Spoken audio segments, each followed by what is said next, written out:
What's up, guys? AB Investments is back with you. So I am finally up. Well, I woke up a couple of hours ago. I had to handle some business, and now I'm on my way to my soccer game. So what did we say earlier today? You saw that? If you watched just literally the previous video before this, I told you that they wanted to get that $20, so it wasn't out of the question. So they got their calls in the money, they cashed out, they got all their money. And then when they dropped it, you saw, I told you that there was no 10, 15, whatever, 12% drop today. I told you that they wanted to keep that price hovering around this area so that it can be poised for them taking a position for next week. They can, tomorrow you'll be able to see if next week is going to be a red week or if it's going to be a green week, because tomorrow you're going to see if they're going to place heavy puts that expire next week, then, or if they want to short the stock, obviously, then you will see it tomorrow. But they have made their intentions very clear, and we talked about that in my previous video, by going ahead and racking up. And here's the thing that everybody's talking about: Vanguard adding 45 million and 40 plus million, whatever, shares added to their position. It is bullish, but in the same time is bearish. Here's why. You got to keep your eye. We don't know the true intent yet. The only thing I'm afraid of in this case is that here's my theory on this. Vanguard, I feel like they're very again, I'm not a financial advisor, guys, so this is not financial advice. This is just hypothetical talk. The one thing about the big hedge funds is that they are the ones who have they don't have the liquidity issue like the smaller hedge funds who are short on this play now, which means for them, even if they don't like those guys, similar to what Citadel did with Melvin back in 2021 with the GameStop situation. Citadel stepped in, lent them about $1 billion, 1.5 billion, and in return, well, they didn't disclose that, so I'm assuming that in return they took on their positions, so that Citadel can get out of this mess. At least when things go down, they won't be in front of the cannon. So here's the thing. I think that exactly what they did there. Sorry, some people are like crazy drivers, like all the way right to all the way to the left. I don't know who gave this guy a license. Anywho, yeah, look who's speaking, the guy who's on the phone while driving. So anyways, Citadel hooked Melvin up because it was in their best interest to hook them up back then. And the reasoning for that is, imagine a building. I'm going to give you an example. Imagine a big, a skyscraper. If the skyscraper is strong and looks tall, it can withstand winds, it can withstand whatever. And we saw this with the, for example, the Twin Tower. I hate to use this example, but when the structure from the bottom was destroyed, the whole building collapsed and fell down. So we can apply this theory to this situation where these bigger and larger and much higher hedge funds who don't have the liquidity issue, at least at this point in time, they would have that problem if the smaller guys get squeezed. So if their base, the guys on the bottom, the smaller hedge funds, the smaller institutions, if these guys fold and get destroyed, then the whole structure will collapse. It will, the price obviously covering will happen, the price goes higher, and then it will be too much to handle for the bigger institutions. So what I'm afraid of is that they bought all those shares so they can lend, and this explains why the short interest is very low compared to the utilization at 100%. The short interest should be through the roof, So people ask that question. Well, the answer is simple. It's because the larger entities, BlackRock, Vanguard, whichever, all these guys, they're buying this. They have the money to buy that, and they will win both ways. One, they will lend those shares, possibly even for free, to certain other hedge funds, smaller hedge funds.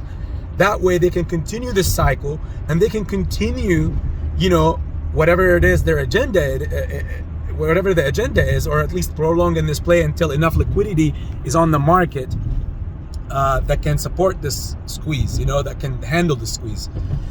And on the same, at the same time, all these shares they'll be able to sell for profits when the squeeze also happens. So it's very insidious, devilish.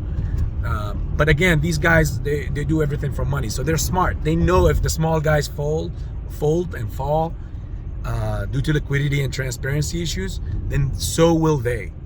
Eventually it will catch up to them.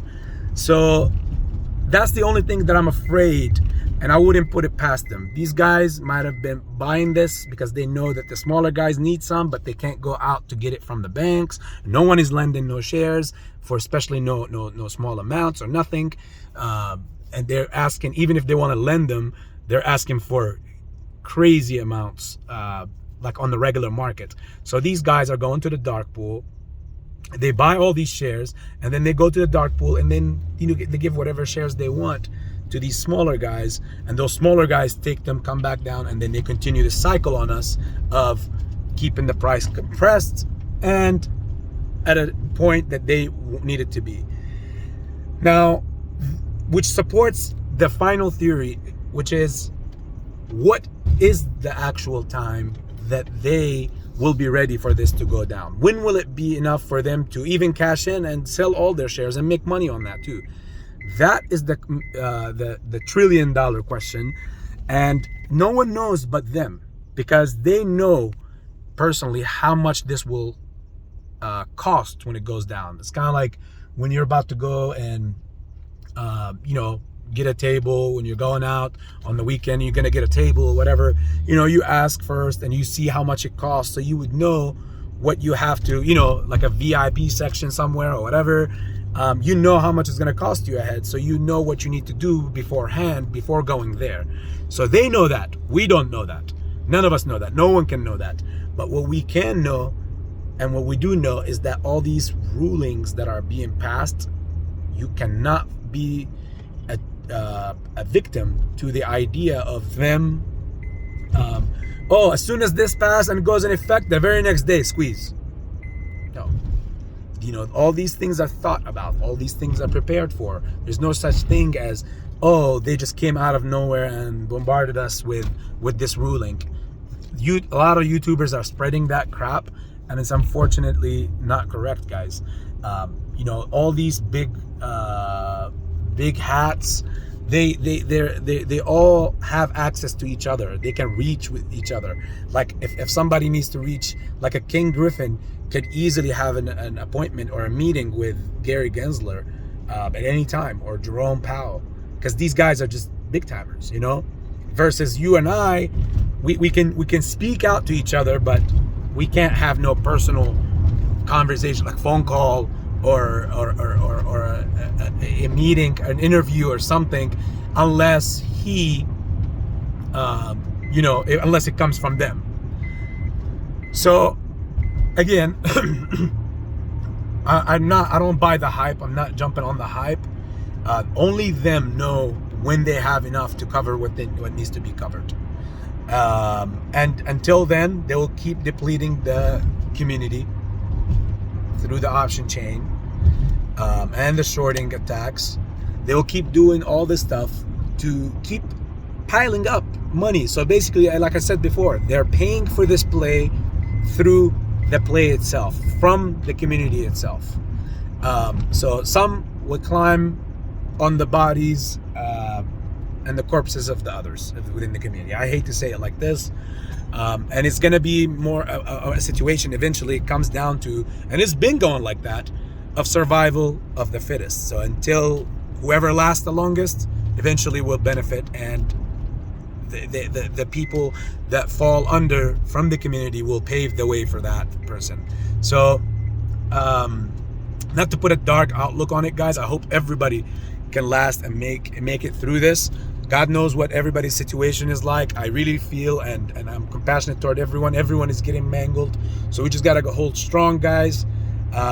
Don't fall for the hype, because psychologically, when it does not come to fruition, then that hype turns into negativity, and it will bring you down, and then it will make you think psychologically like this thing is over, this is a dead cat. It makes you want to give up and quit. So don't hype yourself up. Always be calm, always be normal. Just go with what you see. If you're following this channel, that's great. If not, subscribe, like this channel, guys. Spread the news to everyone. Hopefully we can think all level-headed, and all be level-headed and think straightforward. So I will talk later on after my soccer match. Later on tonight, I'll upload another video, and maybe I'll tell you a little points about technical analysis of what happened exactly today.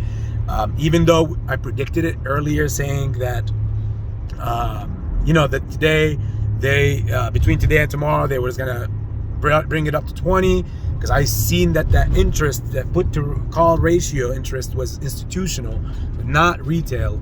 So it was easy for me to spot. I saw that they took their 20, all the calls from the 16 in the beginning of the week, from $16 all the way up to 20, from 15 all the way up to 20. They made their money. Tomorrow is going to be a new agenda. So based on what they loaded up on today, I'll come back with you guys on the next video with that. Much love. Wish me luck on the game, and I'll see you guys later. Much love.